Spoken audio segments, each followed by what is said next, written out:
Well, since the Northern Ireland state was set up in 1921, it wasn't set up the same as like Wales or Scotland. You know, it was totally for one side of the community. And I hate to use the term Protestant Catholic. My mother was Protestant. We were never brought up to hate anybody, but you were made to feel different. It all came to a head sort of in the 1960s, and that led to the civil rights movement, where people actively took to the streets to bring about change.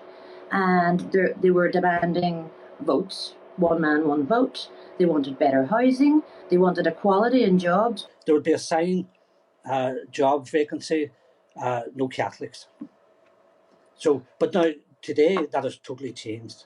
And I have to say, and all thanks to Europe, there's a European Union. You know, we're proud to be Irish citizens. At the moment, we're living under British jurisdiction, but we're Irish citizens and Europeans.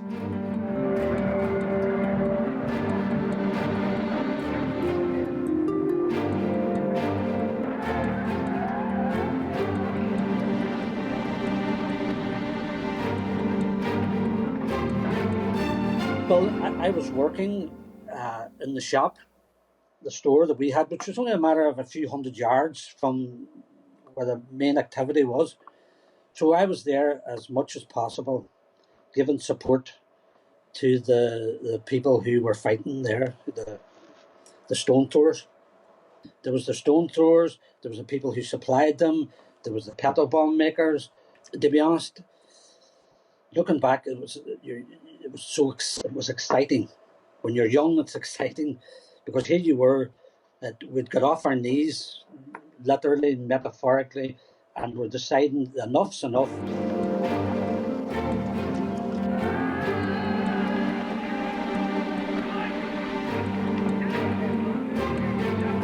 Originally, when the British Army came in on the 14th of August at around 6 o'clock at night, which is next week, 50 years ago, and they were welcomed by the Derry community, because we thought, wow, they're here to help. And they were welcomed, and people made them tea and brought them buns. And but then they eventually done the job that they were here to do, which was side with the police here and control the masses. And so then they became the oppressors too.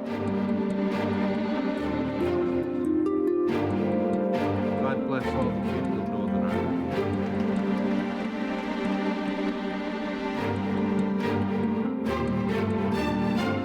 I see that the potential is there, but I think Brexit is making it more of a reality. Once you have a visible difference between the two areas, it's very difficult to have that constructive ambiguity about what people's actual identity is. It polarizes positions very, very quickly.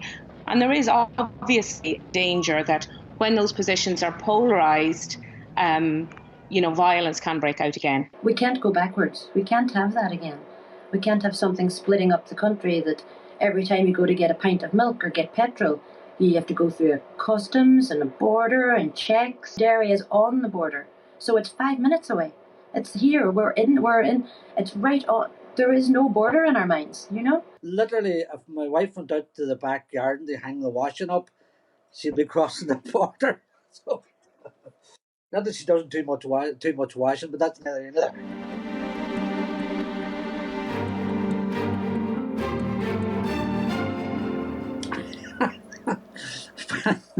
Boris Johnson. Northern Ireland, as it's called, is a failed entity. Really. Nothing works here. Nothing.